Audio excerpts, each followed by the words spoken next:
Kalian bisa membedakan wawasan kebangsaan dan wawasan Nusantara? Apa sih perbedaan antara wawasan kebangsaan dan wawasan Nusantara?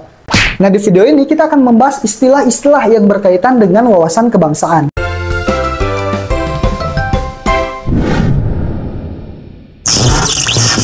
Halo pejuang, selamat datang di materi tes wawasan kebangsaan tentang istilah-istilah yang berkaitan dengan wawasan kebangsaan. Sebelum masuk materi, buat yang serius pengen ngeraih cita-citanya, tonton semua video kami, oke? Soalnya banyak tips dan trik penting supaya kalian bisa dengan mudah menaklukkan semua soal seleksi. Ada beberapa istilah yang sering terkait atau dikaitkan dan dihubungkan dengan wawasan kebangsaan.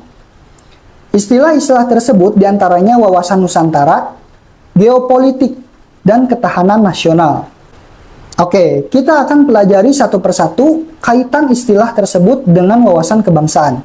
Kita mulai dari kaitannya antara wawasan kebangsaan dan wawasan Nusantara. Nah, kedua istilah ini tak jarang didefinisikan sama, atau bahkan dipertukarkan pengertiannya.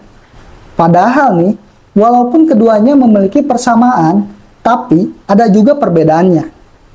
Persamaan antara wawasan kebangsaan dan wawasan Nusantara adalah sama-sama memiliki tujuan kepentingan negara, sama-sama untuk mewujudkan persatuan, kesatuan, bangsa dan negara, serta sama-sama untuk menjaga eksistensi dan keutuhan bangsa dan negara. Sementara itu, untuk perbedaannya, kalau wawasan kebangsaan itu lebih terfokus pada tingkah laku, bersikap, berprinsip, dan berencana. Wawasan kebangsaan juga lebih terfokus pada penyatuan warga negara. Sedangkan nih, untuk wawasan Nusantara memiliki fokus dalam menjaga wilayah negara, menjaga keutuhan wilayah negara, serta menjaga sumber daya alam dan potensi Indonesia sebagai negara kepulauan.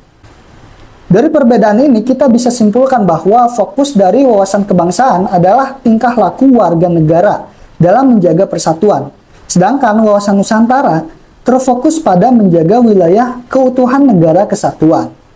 Jadi wawasan kebangsaan pada tingkah laku warganya, sementara wawasan Nusantara pada wilayah negaranya. Jadi itu ya perbedaannya.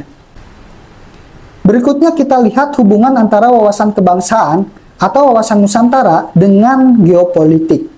Geopolitik ini itu diartikan sebagai sistem politik atau aturan-aturan dalam wujud kebijaksanaan dan strategi nasional yang didorong oleh letak geografis suatu negara. Kita tahu banget ya, kalau bangsa Indonesia itu memiliki wilayah kepulauan dan memiliki banyak sekali kegiatan keluar masuk wilayah, baik itu yang alasan dari aspek politik, pertahanan dan keamanan, ekonomi, perdagangan, alur perdagangan dunia, perdagangan ilegal seperti narkoba, dan bahkan jalur teroris. Makanya nih, berdasarkan kondisi dan situasi geografis ini, dalam mencapai tujuan negara, Indonesia sebagai negara kepulauan harus mempunyai geopolitik tersendiri, yaitu wawasan Nusantara. Nah, jadi wawasan kebangsaan atau wawasan Nusantara yang kita bahas tadi atau di video sebelumnya merupakan strategi geopolitik dari Indonesia dalam rangka menyusun kebijaksanaan nasional. Oke, berikutnya kita lihat hubungan antara wawasan kebangsaan atau wawasan Nusantara dengan ketahanan nasional.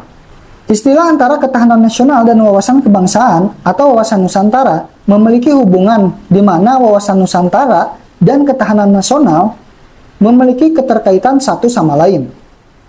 Jadi, wawasan Nusantara merupakan pedoman yang digunakan dalam proses tujuan pembangunan nasional. Sementara ketahanan nasional adalah suatu kondisi yang harus diwujudkan dalam proses pencapaian tujuan nasional dapat berjalan dengan sukses.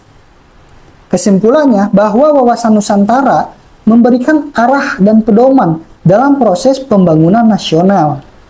Sementara ketahanan nasional menjadi kondisi yang harus terwujud agar tercapainya tujuan nasional dapat berlangsung dengan sukses, menjaga keutuhan, keamanan, dan kedaulatan wilayah Indonesia.